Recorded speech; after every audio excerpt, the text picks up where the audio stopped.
Bonjour à tous. Bonjour. Bonjour Hélène.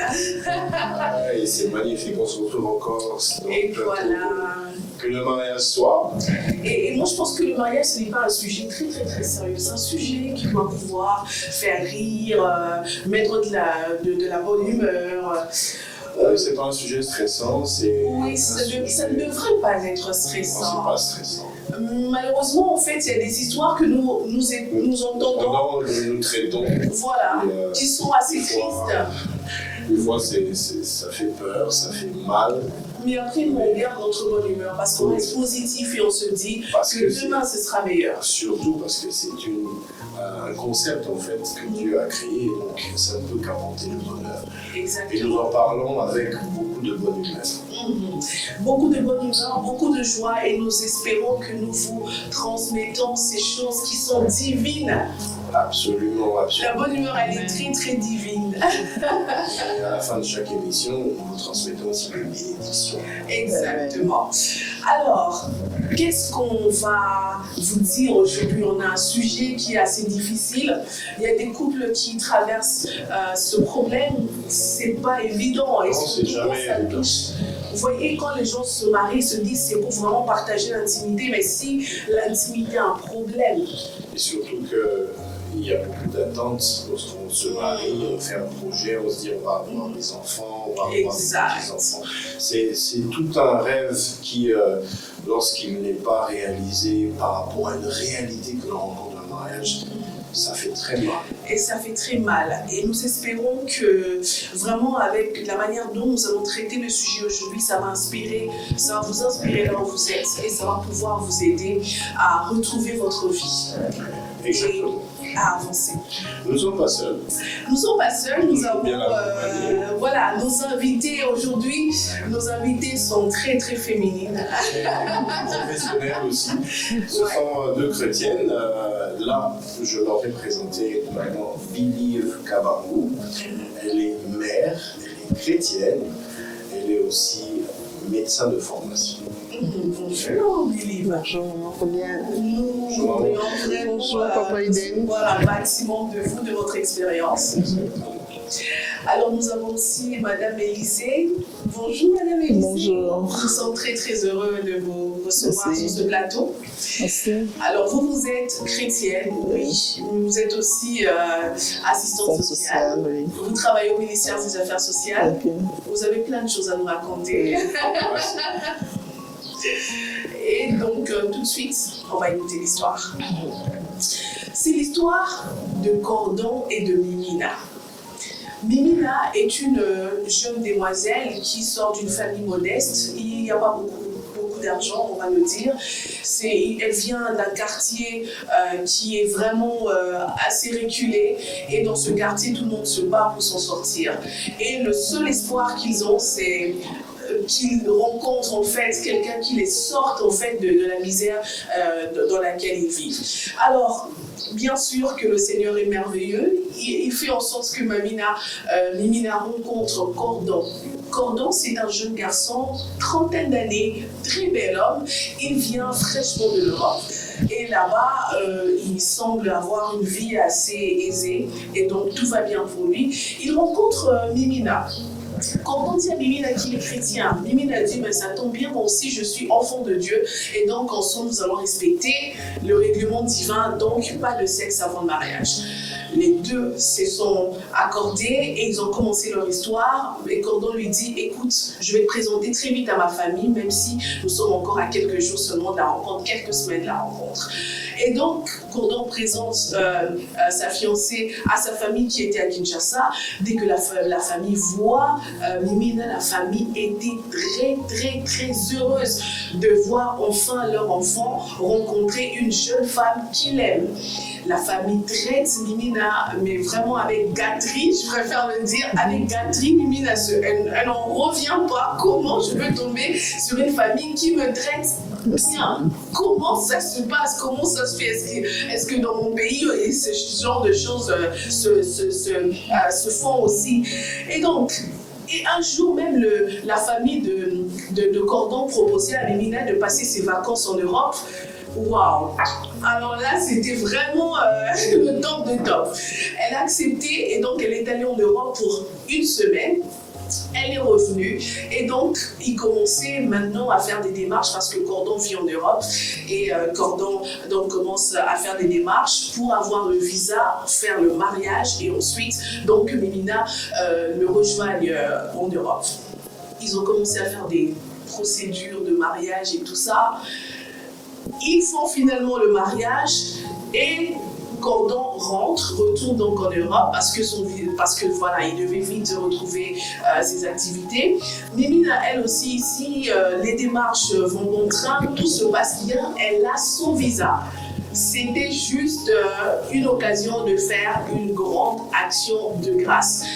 Donc, Mémina est allée dans la famille, bien sûr, à l'église de Cordon, ici à Kinshasa. Ils sont partis, elle est partie, et puis elle a fait son action de grâce. Et quand elle le faisait, le pasteur la regarde pour lui dire: Mémina, je suis contente que tu rencontres ton mari enfin, que tu sois heureuse, que tu tombes dans une famille qui t'aime autant, mais seulement je voudrais te prévenir d'une chose. Là où tu es en train de partir, ton mari a un problème avec il va dire, il ne pourra pas se reproduire. Il a connu un accident dans le passé, il ne pourra pas se reproduire, vous n'arriverez pas à avoir des enfants parce qu'il ne peut pas. Mémina a dit, elle était choquée, elle allait mal, mais seulement elle avait le visa. Et le départ était le lendemain. Elle arrête ou bien elle part. Elle se dit, je me suis tellement battue pour être dans ce mariage. Dans notre quartier, les gens ne se marient pas. Et non seulement c'est un mariage qui te sort vraiment de la pauvreté. Et tu vas en Europe en plus, j'aurai la possibilité d'aider ma famille. Mais ça la travaille, elle va mal. Mais après, elle se dit, bon, écoutez, je vais y aller. On va trouver des solutions. On est en Europe, on va consulter des médecins et tout ça. Et puis, elle s'en va en Europe, elle rejoint son mari. Elle arrive là-bas, premier jour, c'est vrai, tout allait bien, le mari fatigué, ils n'ont pas pu se connaître. Ils sont restés pendant une semaine comme ça, sans se toucher. Mais elle se demandait, mais qu'est-ce qui se passe? Je suis dans un mariage ou je suis chez mon frère, mais qu'est-ce qui se passe? Voilà, pendant qu'ils étaient en train de se disputer un petit peu, et Mémina dit aux messieurs, mais finalement, dis-moi, est-ce que c'est lié au fait que tu as un problème pour te reproduire? Le pasteur m'a raconté qu'il t'est arrivé d'avoir un accident, enfin, tu as eu un accident dans le passé et que tu ne pouvais pas, il y a eu une opération, tu ne pouvais pas te reproduire. Alors Cordon lui dit, eh bien, c'est pire que ça. Parce que s'il n'y a pas qu'une histoire de reproduction, mais c'est une histoire où j'ai vraiment connu un grave accident et mes testicules étaient broyés au point où ça a vraiment handicapé même mon appareil génital. Et là, je ne sais pas aller avec toi, je ne sais pas avoir de relations sexuelles avec toi, avec mon appareil, tel que ça se présente. Mémina a été choquée. Elle allait mal. Ça leur a pris des semaines pour arriver à se reconstruire et qu'elle arrive à retrouver ses humeurs, qu'elle arrive à retrouver sa joie de vivre. C'était difficile. Cordon a tout fait, elle lui a promis des choses pour qu'elle reste. Les femmes n'ont jamais voulu de moi. C'est pourquoi je suis allée en Afrique, parce que je me disais que là-bas, j'allais rencontrer une femme qui serait soumise et qui m'accepterait telle que je suis. Mais le problème, voilà, Mémina lui dit, mais le problème, c'est que tu m'as rien dit, tu m'as laissé entrer dans le mariage comme ça. Voilà, ça a vraiment soulevé des gros problèmes. Même les familles étaient saisies. Les familles ont dit, mais nous, on a eu l'impression que tu avais accepté notre enfant, c'est pourquoi nous t'avons aimé autant et nous t'avons donné toutes les faveurs. Nous pensions que tu étais une femme exceptionnelle, que tu l'avais accepté. Mémina a dit, non, je ne savais rien du tout. Mais après, elle voit qu'elle est en Europe et qu'elle a la possibilité aussi de prendre sa famille pour qu'elle rejoigne aussi en Europe. Elle accepte de rester difficilement. Elle accepte de rester dans le mariage. Premier mois, deuxième mois, troisième mois, c'est les histoires, ils se débrouillent sexuellement, mais c'est pas top, ce n'est pas ça. Elle accepte ça. C'était difficile, elle accepte ça. Mais le problème, c'est qu'après, au bout de quelques temps, elle surprend son mari Parce que, vous voyez, ils ont fait des mois, une année, 2 ans, elle tombe enceinte et elle se pose son mari avec ses amis en train de discuter. Les amis disaient, ah mais toi aussi, il faudrait que tu chasses ta femme parce qu'elle n'est pas au monde, elle a un problème. Elle a un problème et le mari disait vraiment les femmes d'aujourd'hui. Vous voyez, c'était vraiment genre, il rejetait toute la faute à la femme. Ça blessait fortement Mimina. Elle voit tout le sacrifice qu'elle a fait et finalement elle se retrouve avec un mari qui, avec ses amis, ne sait pas la défendre. Et il se passe encore un moment et puis ils reçoivent des frères de l'église qui viennent prier à la maison. Et les frères de l'église commençaient maintenant déjà à avoir des prophéties du genre Dieu m'a montré qu'il y a une masse dans le ventre de Mimina. Cette masse-là, ce qui empêche, fait en sorte qu'elle ne puisse pas avoir d'enfants. Le choc. Et là, Mimina se demande, est-ce que si elle dit à tout le monde que ce n'est pas elle le problème, et que le problème était son mari, et que son mari avait un sérieux, n'avait pas, le sexe n'était pas fonctionnel, est-ce qu'elle est en train de mal faire? Elle nous pose la question et c'est ça même l'objet de notre émission d'aujourd'hui. Est-ce que Mimina devrait dire à tout le monde qui la regarde de manière comme une stérile alors que c'est pas elle le problème, pourtant c'est elle la victime? Est-ce qu'elle doit dire que c'est son mari qui a un problème? Est-ce que si elle le dit, ce n'est pas le décembre? Est-ce que le mari... Donc vraiment, c'est toutes les questions-là qui viennent de cette histoire qu'on devra traiter dans cette émission. Et toi-même, d'abord, comment tu réagis face à cette histoire? C'est une histoire très triste, mais aussi c'est beaucoup d'hypocrisie dedans. L'hypocrisie, déjà le départ est faussé parce que beaucoup de mensonges. Je pense que si le départ avait reçu l'information de manière vraiment transparente et qu'elle avait accepté en tout état de cause, c'est que voilà, l'homme devant lequel je suis a des problèmes, je l'accepte comme ça, je l'aime comme ça, ce serait toute une autre histoire. Mais on lui a caché ça par l'homme. C'est le pasteur qui lui dit la vérité. Est-ce que le pasteur a bien fait? Question mark. Mais je crois qu'elle avait le droit d'avoir l'information, sachant qu'elle est passée toute sa vie avec cet homme. Elle était déjà contente, je vais voir mon homme à moi, tout ça. Au-delà d'être sortie de la pauvreté, de son quartier, de la famille, tout ça, bref, toutes ces considérations, elle se disait, je vais former ma famille. Exactement. Et maintenant, elle arrive là-bas, le rêve s'écroule comme un château. Tu imagines? On va vraiment aller chez nos invités. Maman Bilive, comment vous réagirez si vous étiez à la place de Mais la situation, l'histoire est très triste, tragique même. On ne peut rien construire avec le mensonge parce que tout finit par se savoir dans le mariage. Vous êtes intime, vous voyez tous les jours et un beau jour, ce qui était caché va remonter à la surface.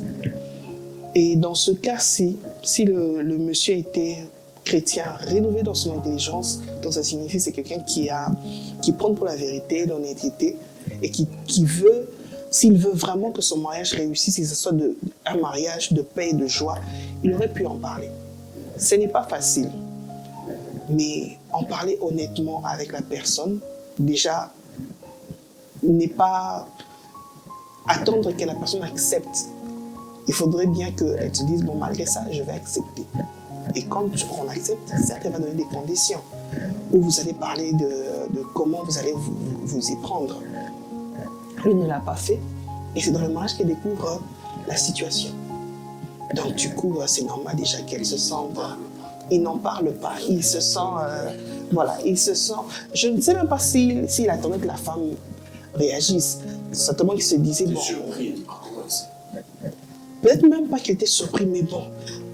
Je pense qu'il n'a même pas réfléchi. Hein. Lui, si je te dis, je la piège, elle entre dans le mariage, de toutes les façons, il s'est aussi dit, elle sort d'un endroit précaire, une vie modeste, je l'emmène en Europe, elle a une belle vie, elle va pouvoir rester. Oui. Elle va se sentir redevable. Oui, elle est piégée, elle est redevable, voilà. Et non, ça ne marche pas comme ça. C'est pas possible. Mais après, on se dit, est-ce que le mari n'est pas aussi un petit peu victime de l'histoire? Bon, je ne dis pas par rapport à la femme, mais par rapport à cette situation. C'est pas évident, en fait. Oui, il est victime. Il n'a pas voulu. C'est une victime qui souffre même plus que sa femme. Exactement. Mais les faits sont que tu veux te marier. Avoue. Si tu aimes vraiment cette femme, tu veux vivre avec elle et vivre bien sûr heureux et non pas dans la guerre et les cachotteries, tu vas lui dire la vérité. Et vous êtes chrétien, au-delà d'en avoir parlé, vous pouvez prier. Et je pense que si tu es chrétien, déjà tu diras au Seigneur, Seigneur, mais j'ai tel souci, est-ce qu'il va accepter? Le Seigneur va t'accompagner dans ce que tu fais. Et lui va mener les choses de manière à ce que la femme accepte et vous laisse votre part où vous devrez en parler. Mais vous préférez cacher. Et le pire dans tout ça, ta femme te trouve en train d'en parler avec tes amis ou c'était la dame de la farce. Ça. Mais non, devant les gens, il aurait fait quoi? Est-ce qu'il aurait dit... Il aurait protégé, non.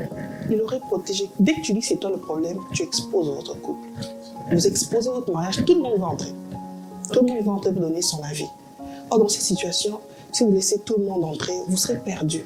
Vous allez vous disputer, vous allez finir par pouvoir divorcer. Peut-être même divorcer, justement. Tout ce qu'il aurait fait, c'est dire, le Seigneur donnera en son temps. Mieux vaut se protéger que de s'exposer, oui, que de s'exposer. Non, arrêtez ça. C'est mon épouse, le Seigneur fera grâce. Pas besoin de raconter notre histoire.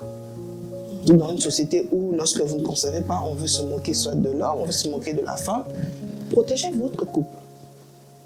Elle sera d'ailleurs prompte à te protéger aussi lorsqu'elle sent que tu gardes votre couple, tu protèges votre couple de manière à ce que les gens ne viennent pas se moquer.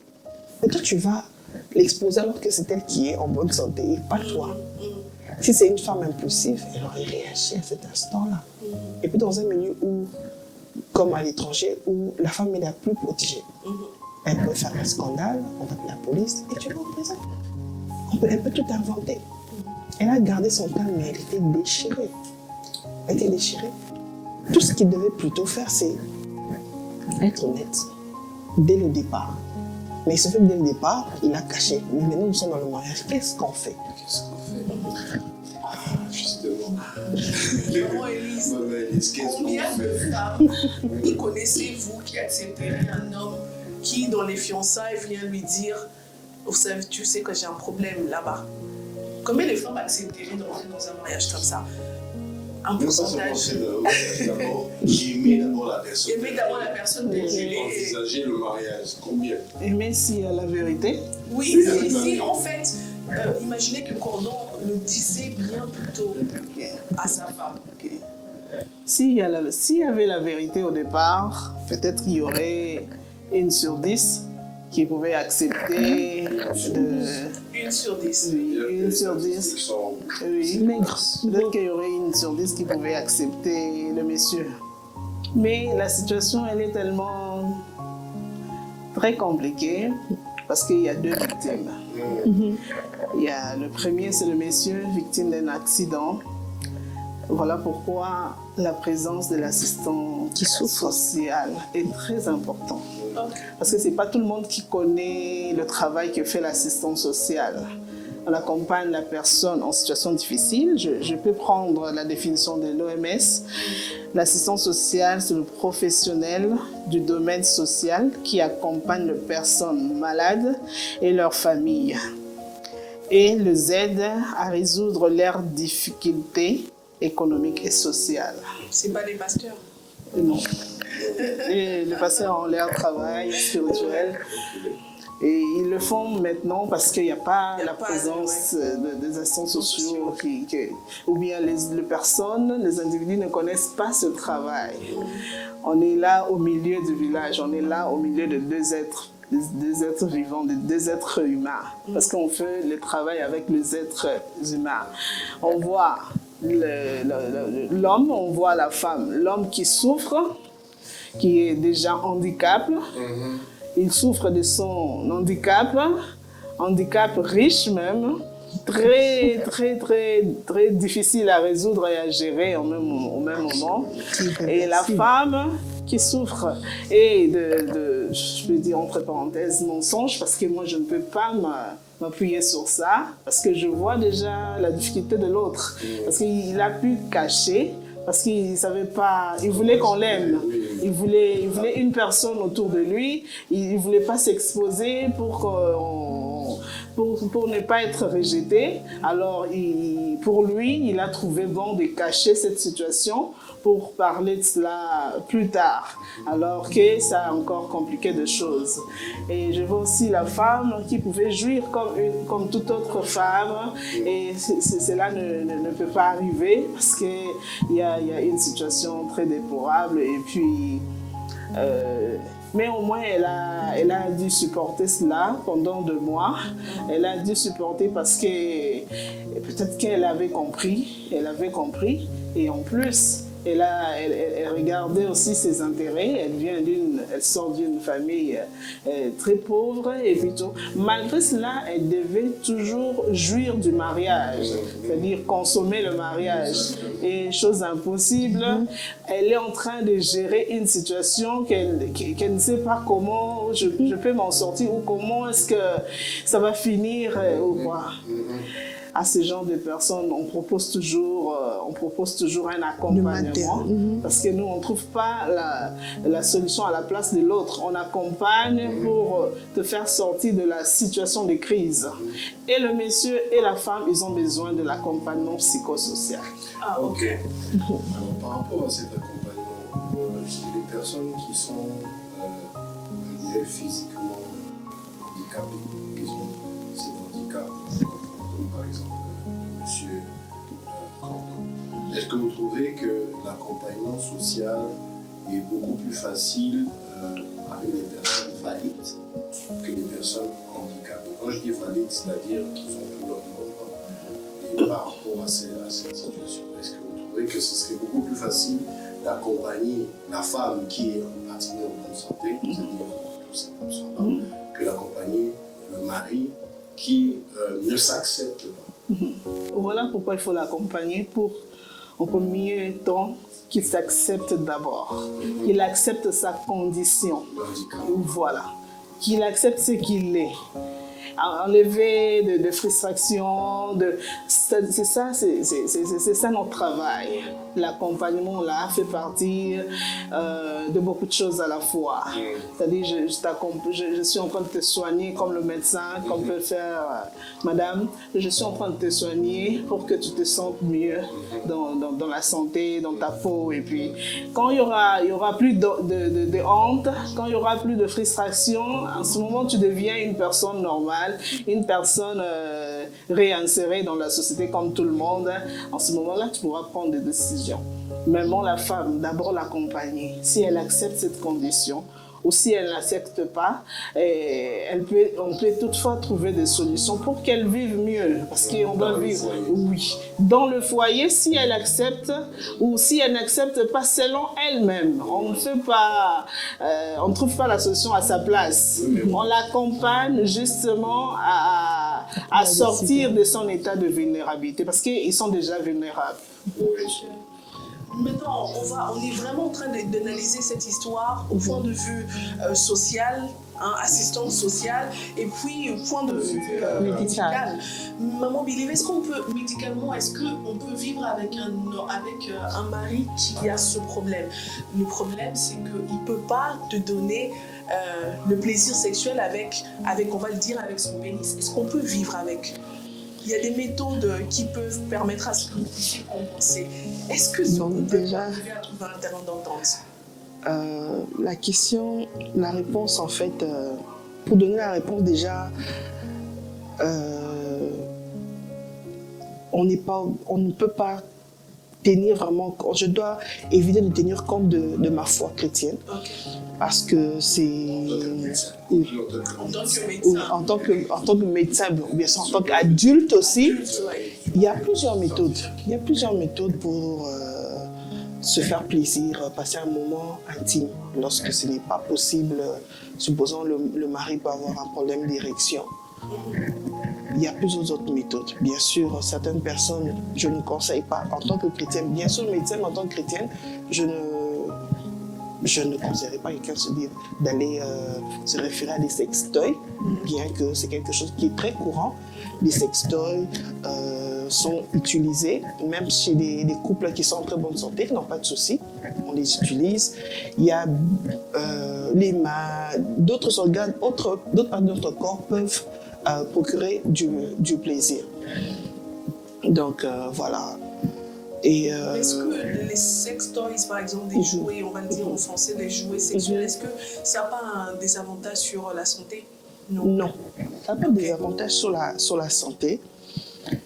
Mais la santé non, pas du tout, parce qu'il y a des couples qui sont en bonne santé, qui sont très épanouis, qui dans leurs moments intimes utilisent des sextoys pour pimenter leur relation. Médicalement, il n'y a pas de conséquences néfastes. Non, il n'y a pas de conséquences. Ça a été fait? Non, il n'y a pas. En tout cas, à ma connaissance, je n'ai jamais entendu dire un patient qui s'est plaint d'un sextoy et tout. Non. On en vend en Afrique, on en vend, je ne sais pas ici à Kinshasa, mais je sais qu'il y a... En Afrique, ici, on en vend, à l'étranger, on en vend, et on multiplie plein d'autres... C'est plutôt spirituellement que c'est... C'est spirituellement que ça affecte. C'est spirituellement que ça affecte. Et par rapport à cette situation, est-ce que vous pensez qu'il y aurait un impact de cette stérilité dans le couple sur une longue durée ou bien ça peut changer? Là, on change de sujet parce que là, au début, on parlait de trouver du plaisir. Là, maintenant, on parle de la reproduction. Voilà. Je parlerai en tenant compte du problème qui est posé. Oui. Je l'ai dit, je continuerai à le dire que la communication d'abord, c'est votre couple, c'est votre mariage. Il faut l'emmener à long terme, il faut qu'il aille loin. C'est à vous de décider. Monsieur ne peut pas reproduire. Y a-t-il présence de spermatozoïdes? Il y a possibilité de retirer ce spermatozoïde et l'introduire chez la femme pendant la période d'ovulation, ce qu'on appelle la FIV. En fait, une procréation assistée, oui. Fécondité in vitro, et puis la FIV, en fait, on féconde l'ovule de l'extérieur pour asséminer dans le corps de la femme. Oui, voilà. On peut recourir à ça. Ou s'il n'y a pas production de spermatozoïdes, on peut parler d'adoption. Il y a aussi les donneurs de sperme. Ils sont incognito. Il y a des hôpitaux qui conservent des sémences, oui, dans des banques de sperme. On ne connaît pas la personne. Si vous décidez de recourir à ça, il faut bien que monsieur accepte aussi d'élever des enfants qui ne sont pas les siens, mais bon. C'est incognito, la dame ne connaît pas le monsieur, vous ne connaissez pas le monsieur. Alors là... Acceptez de porter un enfant comme ça. C'est à vous de décider. Si vous pensez que vous devez aller dans un orphelinat ou prendre un enfant pour l'élever, en fait, c'est à vous de décider. C'est possible, en fait. Le bonheur, c'est pas les enfants, mais ça porte un plus, ça apporte une certaine accomplissement.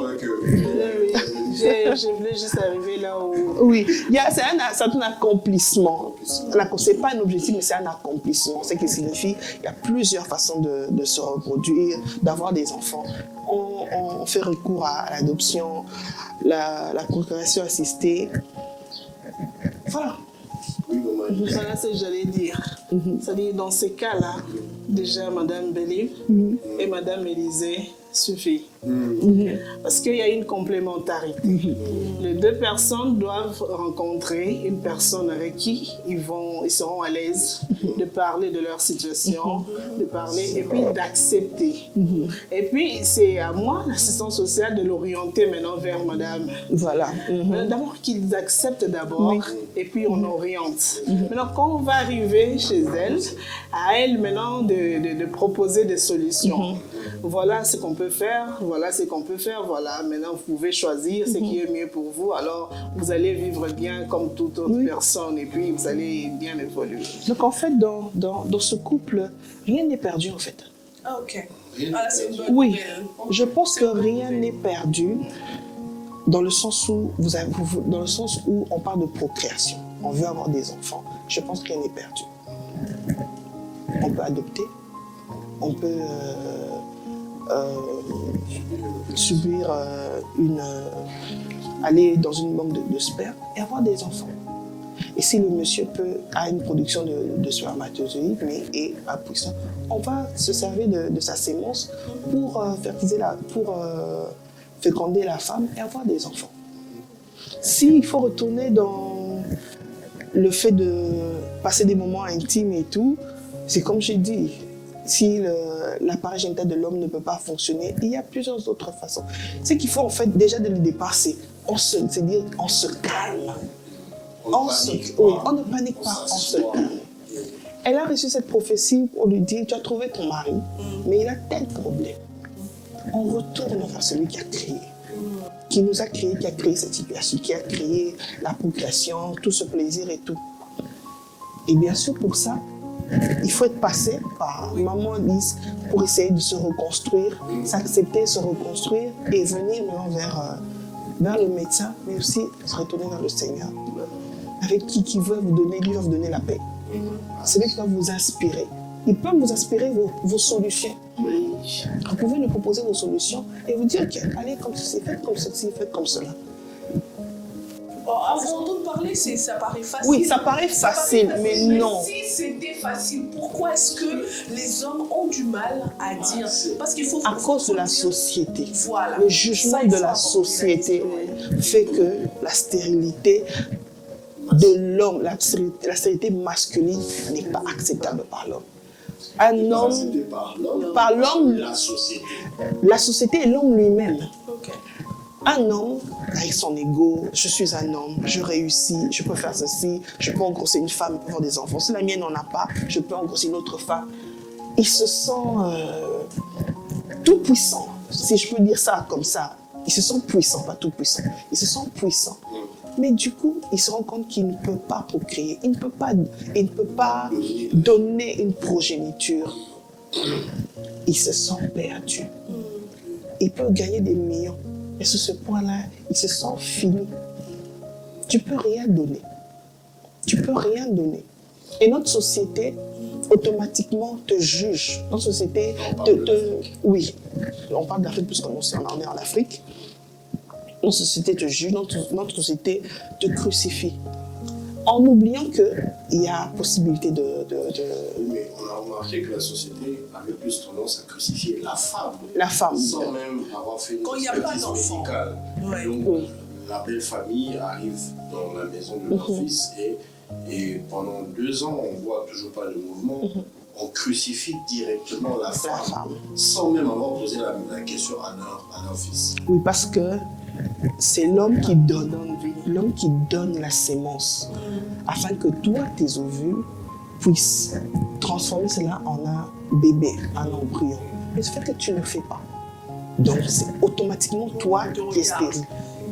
Et la société est allée dans ce sens-là. Pourquoi? À cause de l'ignorance aussi. Oui. À cause de l'ignorance. Parce que c'est la femme qui donne vie. Et la femme, elle donne vie. Elle donne naissance. Je pense que les gens se disent, mais l'homme ne peut pas avoir un problème parce que du moment où il donne sa sémence, automatiquement, tu dois tomber enceinte. Comme tu ne tombes pas, c'est toi le problème. Or, le mari peut avoir un problème. La sémence du mari peut avoir un problème. Donc, je pense que c'est le message à faire passer, Madame Élisée. Ce message à faire passer, c'est qu'à chaque fois que vous voyez un couple qui ne conçoit pas, ça ne veut pas dire que c'est la femme qui a un problème. Voilà. Il faudrait aussi éviter en fait de blesser la femme, ça peut être l'homme. Est-ce que le couple doit le dire? Doit dire que soit c'est la femme le problème, c'est l'homme le problème. Comment est-ce que le couple devrait se comporter? Du point de vue social. Non, c'est géré. C'est géré. S'il faut dire ce genre de choses, il faut chercher des professionnels, des personnes avec qui il faut bien parler. Parce que quand il y a un couple pareil devant moi, j'utilise que l'écoute. J'écoute et puis je sais comment orienter les couples. Parler à tout le monde, c'est ça qui fait empirer la situation. Mais Parce que j'aurais une petite question par rapport à ça. Puisque nous voulons changer l'image, la perception de la société, est-ce que le ministère des Affaires sociales n'aurait pas un canal, n'aurait pas une manière de communiquer pour transmettre ce message-là à toute la société, afin d'accompagner la société maintenant vers la vérité et que la société ne soit pas bornée dans un mensonge qui en fait ne fait que détruire les familles. Je pense que l'ignorance fait que on ne veut pas changer les choses. En fait, l'ignorance conforte le plus fort. Je n'aurais pas besoin d'aller voir le médecin. De toute façon, je suis un homme. C'est moi qui vais, je suis le chasseur, c'est moi qui vais draguer la femme. Donc je ne peux pas avoir un problème. C'est elle. Elle tombe enceinte. C'est pas que moi je n'aime pas ma sémence, j'aime ma sémence, donc j'ai pas de problème. Tu ne veux pas réfléchir plus loin. Et le pire, c'est que si tu lui poses la question, est-ce que tu connais au moins les problèmes? Il ne connaît pas. Il sait pas qu'il peut avoir des problèmes. Il faut une éducation de masse. Et je ne pense pas que bon, ça n'a pas été fait, ça a déjà été fait. L'éducation de masse. Oui, mais la culture, la conception africaine veut rester veut laisser l'homme dans un certain confort. Une sorte de conservation. Oui, où c'est l'homme, c'est lui le chef, lui n'a jamais tort. C'est toi qui as tort. Donc c'est toi qui as le problème. Or, il y a beaucoup d'hommes qui ont des problèmes. Oui, ce complexe, oui. Or, il y a beaucoup d'hommes qui ont des problèmes d'infertilité. Mais de combien de statistiques? 50% d'hommes ont des problèmes d'infertilité. 50%. Et il y a plusieurs causes. Ça sont des statistiques. Ce sont des statistiques. Expliquez. Ça, je l'ai lu, déjà, il y a 15 ans, j'ai un confrère qui avait... son mémoire était basé sur la fertilité masculine. La conclusion était qu'il y avait plus d'hommes. Je me souviens très bien, il y avait plus d'hommes infertiles que de femmes. Et ça, il faut Et dernièrement, il a fait l'étude ici au Congo. Oui, ici au Congo. Il y a plus d'hommes infertiles que les femmes. Ça, il faut vraiment qu'on en parle. Mais est-ce que les femmes le savent? Est-ce que les hommes le savent? Est-ce qu'elles savent? Personne ne veut savoir. Mais bon, comme tu as dit, l'ignorance profite à celui qui... Oui, personne ne lit. Le Congolais ne veut pas lire. Le Congolais ne veut pas lire. Et même quand on lui dit, même quand vous... Prenons un exemple, un homme qui se dit « Je suis un homme, moi je ne peux pas avoir ce genre de problème. Moi je suis un homme, moi je ne peux pas avoir une seule femme. » Tu vas lui parler d'infertilité et tout, il pense qu'il va accepter. Non, tu lui dis maintenant, il écoute, mais dès qu'il est dans le couloir de l'hôpital, il oublie. Et je parlais avec un jeune frère qui parlant justement du déni de... Oui, voilà, ils sont dans le déni. Il m'expliquait en fait qu'il était face à une situation où il devait faire une sorte d'intermédiation, où il y a une jeune sœur qui avait été à l'hôpital et on lui a dit qu'elle était infectée d'une maladie sexuellement transmissible et qu'elle devait appeler son partenaire pour lui dire aussi de venir voir le médecin afin de suivre le traitement ensemble. Et lorsqu'on a informé le monsieur dit moi j'ai pas de problème, arrête ces histoires-là, écoute, moi je viendrai pas. Alors, le jeune frère a été sollicité pour aller convaincre le monsieur d'écoute. Si tu ne vas pas te faire soigner, cette maladie-là va te conduire à l'infertilité. Mais il n'a pas entendu de cette oreille. Jusque-là, il n'a pas bougé. Mais non. Et qu'est-ce qui fait en fait que les hommes arrivent à avoir ce sentiment de trop supérieur ou de coup, je dirais, il est impénétrable, il est... Face à cette question-là d'intimité. Pour cette question, je pense qu'il n'y a que Papa Edel qui peut nous donner la réponse. Non, je ne peux pas donner cette réponse. En fait, je pense qu'il faudrait qu'on trouve un autre homme, parce que moi, qui peut être honnête pour nous faire savoir. Je trouve que c'est juste le complexe. Oui, ce complexe. Est-ce que ça commence, ce complexe vient d'où? Est-ce que ça vient de notre éducation qu'on Oui, la société africaine. L'homme n'accepte pas les défaites. Oui. Mais est-ce que déjà les hommes acceptent qu'il y a des infections qui conduisent à l'infertilité? Ils savent. Mais Non, est-ce qu'ils savent? Moi, je suis déjà tombée sur un monsieur qui ne se protège pas quand il a des relations avec plusieurs partenaires. Et je lui dis, mais avec ça, tu peux avoir le sida, tu peux contracter, tu peux contaminer, transmettre des cellules cancéreuses à ta partenaire qui peut faire un cancer de l'utérus, un cancer du col et tout. Il dit non, moi ça peut jamais. Je peux jamais. Sur base de quelle certitude scientifique? Je n'ai même pas posé la question, mais il est sûr de lui que lui ne peut pas avoir sûr de lui. Il est sûr de lui, sans protection. C'est sans soubassement. C'est juste que, bon, c'est lui. C'est lui. Ça peut pas. C'est lui. Il y en a beaucoup qui sont comme ça. Non, ça peut pas.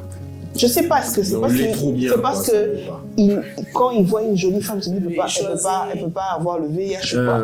Je ne sais pas. Et ce genre de personnes, bizarrement, ils n'attrapent pas la maladie. Mais bon, je ne peux pas confirmer ça. Exactement. Mais quand ils ont la maladie, ils ont beaucoup de mal à se faire soigner. Accepter la maladie, accepter qu'ils ont ce problème-là. Soit il se met à avoir une indiscipline sexuelle carrément, ou soit c'est un homme qui psychologiquement il est perdu. Carrément, il vit dans le déni, il a le VIH, mais il dit qu'il n'en a pas. Donc, qui doit subir en fait ce traitement? Ce sont les hommes qui doivent subir des traitements pour ne plus être sous cette influence de ce sentiment de supériorité? On doit éduquer. C'est la société tout entière qui influence cet homme qui doit recevoir une panacée sérieuse afin de ne plus influencer les hommes dans le mal. D'abord, au niveau de la famille, comment on doit éduquer? On doit changer la façon d'éduquer les garçons. Par exemple, donnez-nous. Lui, il a toujours tort. Lui, il a toujours raison. Oh non, c'est la femme qui doit faire ceci. On cultive en lui ce complexe de supériorité. Lui, il a toujours tous les privilèges. Et dès qu'il sort donc l'enfant commence l'école, il est en contact avec la société, avec le monde extérieur. Il y a un certain privilège qu'on donne aux garçons. Et ça développe en l'homme africain une façon de réfléchir avec les coutumes de telle province, telle autre province. Chez nous les hommes on fait ceci, chez nous les hommes on les traite comme ceci. C'est en lui, il grandit avec ça, il grandit avec. Et ça produit un peu tout ça. Donc, c'est un défaut entretenu. C'est un défaut entretenu. Il faut une éducation de masse, il faut que la famille apprenne. La famille doit revoir la demande d'éduquer l'homme. Jusque-là, il n'y a pas de politique. Il y en aura, on espère. Vraiment, parce que voilà pourquoi on a créé cette institution. L'Institut national de travail social, justement pour compléter ce qui manquait, pour résoudre des problèmes sociaux. Alors, équiper des personnes, de professionnels pour remédier aux situations déplorables que nous vivons dans notre société. Qu'est-ce que vous préconisez comme solution, vous pouvez proposer en tant que professionnel de santé, plutôt professionnel de services sociaux, pour toucher toute la population? C'est ça, la création des cabinets d'assistants sociaux. Il faut créer des cabinets, se faire connaître, faire des sensibilisations de masse, de mobilisation pour que la société puisse comprendre ce travail, ces beaux métiers d'assistance sociale qui peut résoudre beaucoup de problèmes dans notre société. Parce que quand on voit déjà, il suffit seulement de sortir. On est à Kinshasa, il suffit seulement de sortir, de voir, d'observer, d'attendre ce qui se passe on s'est dit il y a un grand travail. Il y a un grand travail à faire, ça demande de disponibilité, ça demande de moyens, ça demande aussi beaucoup d'autres personnes d'aller poursuivre Donc nous espérons que dans les jours ou les années qui viennent, les Congolais auront maintenant l'habitude d'aller consulter comme on va voir un médecin. Quand on a mal à la tête, qu'on a un petit bobo. Il y a des couples qui vont. Je l'ai vu ça qu'une fois. Bon, j'étais étudiante, mais j'ai vu un monsieur venir dans un centre pour faire un spermogramme. À le voir, il ne voulait pas. On l'a convaincu parce qu'il boudait même. Il boudait. Alors on lui a dit non, va dans telle pièce avec madame et tu en as besoin de spermogramme. Tu sens le gars, il avait l'air honteux, il avait l'air fini quoi. Ouais. Mais je pense que il avait dû accepter. Justement, on l'avait convaincu, on l'a fait comprendre. Il a fait. Pour revenir sur le cas du frère en question, il faut qu'on ait insisté. Mais s'il ne veut pas, il va se retrouver infertile. C'est là qu'il va maintenant aller chercher le médecin, voir si on peut traiter la situation. C'est pourquoi on parle de mettre, en fait, de faire une sorte de campagne de sensibilisation pour que le pire n'arrive pas. Oui, on devrait faire des statistiques qui sont catastrophiques. Oui, on devrait en parler, faire des émissions. En parler, faire savoir que c'est un sérieux problème. 50% c'est beaucoup. Et les hommes devraient, et ça va aussi avec l'éducation sexuelle.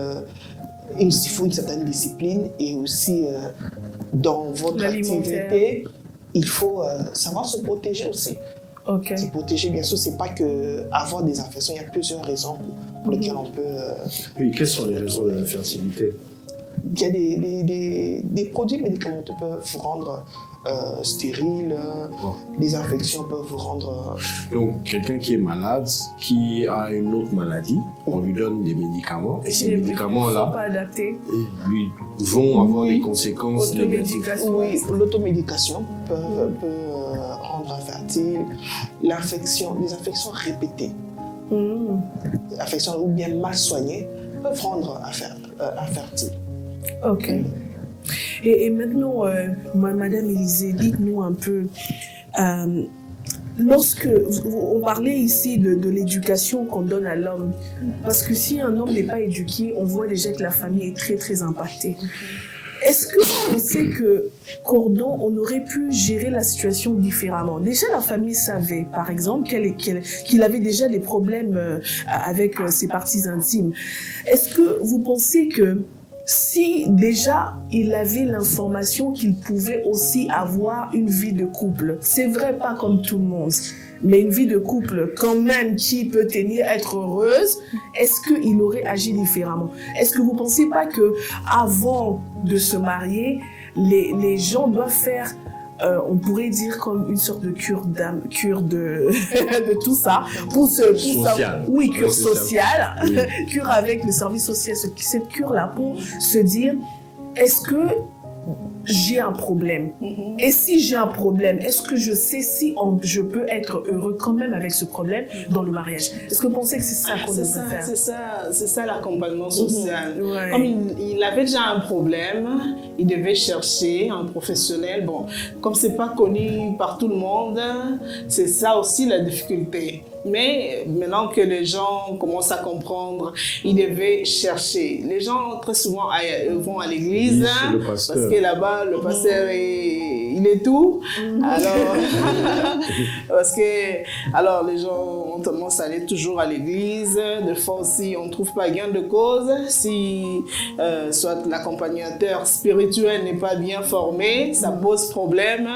Alors voilà pourquoi il faut toujours être bien accompagné. Parce que s'il y avait l'assistance sociale avant tout ça, en tout cas, il n'y aurait pas de problème. Il n'y aurait pas assez de problèmes. Donc, je pense, on a une deuxième émission émission qu'on va faire justement pour explorer d'autres possibilités, aussi d'autres... comment je ferais des retourner la thématique vraiment dans tous les sens, parce que l'objectif est de sensibiliser un peu plus la jeunesse pour qu'elle arrive à se dire ce que je vis, c'est pas une fatalité. Je peux vivre avec, je peux m'adapter, je peux me faire aider, et surtout que nous sommes dans une société où les gens ont tendance à cacher leurs problèmes. Vous allez voir qu'un jeune même si c'est un petit problème, comme une infection, on va à l'hôpital, va te faire soigner, tout ça, il aura la vraie tendance à cacher, à ne pas dire. Et pourtant, ça lui fait mal. Oui, ça lui fait mal et peut-être qu'il y a des conséquences plus graves. Est-ce qu'on ne devrait pas déjà à la maison accompagner nos enfants à déjà avoir des habitudes de voir des spécialistes en cas de problème? C'est ça. On dit la famille, c'est la cellule de base. La famille, ce sont des familles qui constituent la nation. Ce sont des familles qui constituent une société.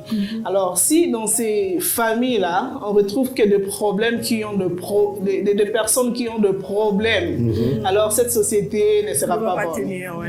Cette société, il n'y aura pas le développement. Parce que ceux qui composent cette société sont malades. C'est-à-dire la plupart des personnes qui composent cette société sont des personnes malades. Et non assistées. Oui. Voilà pourquoi il est important déjà dans la famille, bien que les enfants étudient, mais l'éducation que l'enfant a au sein de la famille est différente de ce qu'il apprend à l'école. Il est important à la source, à l'origine, à la base, de donner le meilleur à l'enfant pour que cet enfant, une fois sorti dans la société, c'est-à-dire on requiert l'âge, c'est-à-dire à l'âge, on dit en psychologie, à l'âge d'enfance, c'est quand on requiert la personnalité. Et on devient, une fois devenu adulte, on reflète, on donne à la société ce qu'on avait reçu dans la famille, dans le bas âge. C'est ce qu'on va apporter à la société. Et si cette famille avait donné une mauvaise éducation, si cette famille avait donné une mauvaise influence sur l'enfant, les traumatismes, le rejet, l'abandon à l'enfant, cette famille avait donné la frustration à l'enfant, le mépris, les abus, voilà. Cette personne, une fois grandi, il va donner que le meilleur, c'est-à-dire ce qu'il avait reçu dans la amplifié. Oui, il va amplifier que ce qu'il avait reçu là. Et il devient une personne difficile à gérer, il devient une personne compliquée, alors que ce n'est pas ça. L'homme est bon, la nature le rend mauvais. Alors c'est à la famille de prendre vraiment la responsabilité de bien éduquer les enfants. Justement, par rapport à ça, qui doit être plus avisé dans la dispensation de l'éducation? Est-ce le père de la famille? Est-ce maman qui, à partir déjà du sein, commence à orienter l'enfant? Vous dites justement, c'est de 0 à 7 ans que la personnalité de l'enfant se forme. Mais de l'homme et de la femme qui constituent en fait les parents, doit être le plus avisé pour suivre cette éducation afin qu'il n'y ait pas des carences, des rejets, des frustrations. En tout cas, c'est les deux personnes. Si ils sont les deux ensemble, ou alors s'ils sont vivants, les deux sont responsables de l'éducation de l'enfant. Dans d'autres cas, si seulement l'enfant vit avec un seul parent, là, la responsabilité revient à une seule personne, à ce parent-là. Voilà. Et voilà, on est vraiment en train de retourner ce sujet dans tous les sens. Ici, on a parlé de la partie juste sexuelle de l'homme, mais il y a aussi la partie où la femme sait qu'elle a suivi les motivations qui l'ont poussée à entrer dans ce mariage. Est-ce que, peu importe les motivations qui te conduisent à entrer dans le mariage, les motivations, ça signifie chez nous, nous n'avons pas ceci, nous n'avons pas cela, le mariage va m'aider, c'est vrai. Mais est-ce que cela devrait empêcher de poser des questions Mais est-ce que notre religion chrétienne nous empêche de poser des questions, même si elle nous demande de ne pas faire le sexe avant le mariage? Mais est-ce qu'elle nous empêche de poser des questions? Comment les enfants de Dieu devraient se comporter pour éviter ce genre de choses? Déjà, notre religion n'empêche pas de poser la question. Il ne faut pas être chrétien naïf, ce que tu veux dire. Il ne faut pas, effectivement, faut pas être chrétien naïf. Et on n'empêche pas, je ne veux pas me dire non, je suis chrétienne, je ne vais pas poser des questions intimes. Et les fiançailles, c'est fait pourquoi? Justement, pose la question. Est-ce que tu fonctionnes là-bas? Tu es censé me répondre honnêtement. Oui, mais comment, entre guillemets, quand tu dis fonctionne, comment le jeune peut savoir qu'il fonctionne si il n'a pas d'expérience sexuelle? Et admettons, c'est un chrétien, il s'est gardé chaste, il rencontre sa fiancée et la fiancée lui pose la question. Les hommes entrent en érection chaque matin.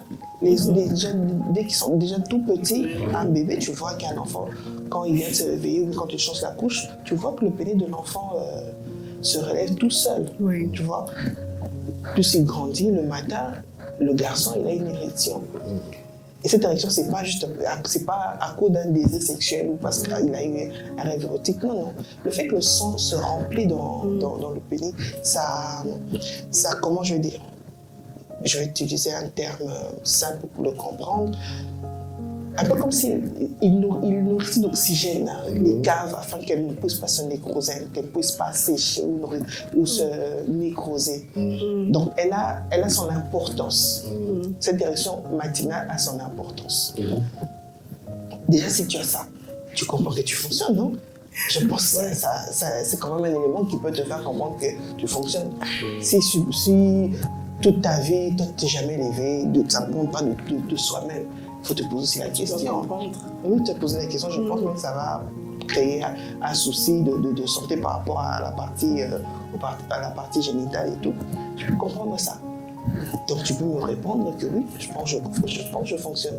Est-ce que tu conçois? Il y a des examens qu'on fait. En fait, un examen qui détermine... C'est un examen qui sait vous faire savoir si on peut concevoir ou pas. Ça fait partie des examens prénuptiaux, hein, maman?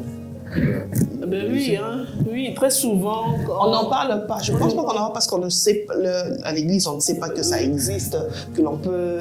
À moins que le pasteur soit avisé. À l'église, ça vient quand les choses ont déjà évolué. Oui, c'est vrai que quand vous avez seulement... Et puis, il faut que le pasteur soit avisé que ces genre d'examen existent. Non, on ne fait pas d'emblée quand les fiancés doivent... Si vous êtes... Non, c'est-à-dire dans le standard, on ne prescrit pas cet examen-là pour déterminer parce que... Si tu conçois ou pas. Oui. Mais est-ce que vous pensez qu'on devrait faire? Parce que c'est vrai qu'aujourd'hui, on ne va pas jouer la face. Aujourd'hui, de plus en plus, les églises insistent sur le fait de l'anémie, pour voir la drépa, l'électrophorèse, le groupe sanguin. Oui, on devrait... Est-ce qu'on doit faire aussi l'examen sur... Oui, pour connaître la cause. Quand je connais la cause et qu'elle peut se soigner plus tôt, c'est un avantage. C'est un avantage. C'est important. On va prier, ça va aller. Non. On est au temps de dernier temps. Non, mais on est tellement méchant qu'il faut pas être naïf. Ça ne suffit pas à la prière parce que Dieu a donné aux médecins l'intelligence. Alors, il faut se faire soigner. Donc, on va essayer de récapituler ce qu'on vient de dire. C'est qu'on n'entre pas dans le mariage avec le mensonge, ça c'est un. Et quand vous êtes face à un problème, sachez qu'il y a un malade, il y a une victime, il faut s'asseoir, en parler sérieusement et accepter de se faire aider. Accepter de se faire aider. C'est vrai que dans la deuxième partie de l'émission, on va revenir sur les émotions, comment on les calme. Parce que c'est bien de dire à quelqu'un qui est blessé comme ça, de lui dire, la femme par exemple, lui dire non, accepte ton mari tel qu'il est. Vous pouvez. Mais en attendant, les émotions sont déjà blessées, déjà torturées et donc vous ne savez plus. Oui, vous ne savez plus descendre pour trouver des solutions maintenant. Donc on va revenir sur les émotions dans le mariage. Et on a aussi parlé de l'éducation des hommes. On éduque les filles mais rarement les hommes. Il faudrait vraiment le faire, mais cette éducation, comme on le sait tous, ne devrait pas être seulement une éducation de bouche. Il faudrait que l'enfant voie l'exemple auprès de papa et maman. Exactement. Parce que si maman ne fait pas ce qu'elle dit, l'enfant ne suivra pas. Exactement. Et donc, ça, c'est à peu près ce qu'on a dit. Et on va dire merci à vous. Oui, merci en tout cas. Merci pour nous avoir donné votre expertise, votre temps, c'était vraiment très enrichissant. On a appris qu'il y a des assistantes sociales. Oui. En RDC, on a appris qu'il y a aussi des examens prénuptiaux à faire. Il faut rajouter. Pour se rassurer que les deux personnes fonctionnent. Et souvent aussi, les hommes ont des problèmes de fertilité et donc il faut se faire soigner. Et ce n'est pas une fatalité, même quand vous avez des sérieux problèmes, il n'y a pas de sexe, il n'y a pas ceci, il n'y a pas cela, il y a toujours possibilité de trouver des solutions. Et surtout qu'au-dessus de tout ça, il y a Dieu qui nous aide. Beaucoup de maturité, il faut beaucoup de maturité. Maman, maturité là, il faut garder ça dans la deuxième émission, on va en parler. Et donc, merci. Alors nous, pendant l'émission, parce que sinon on mange un peu de banane, vous clôturez. Alors, chez vous à la maison, soyez bénis et accomplis. Allez, nous on mange les bananes. Bye bye. Ciao, à la prochaine.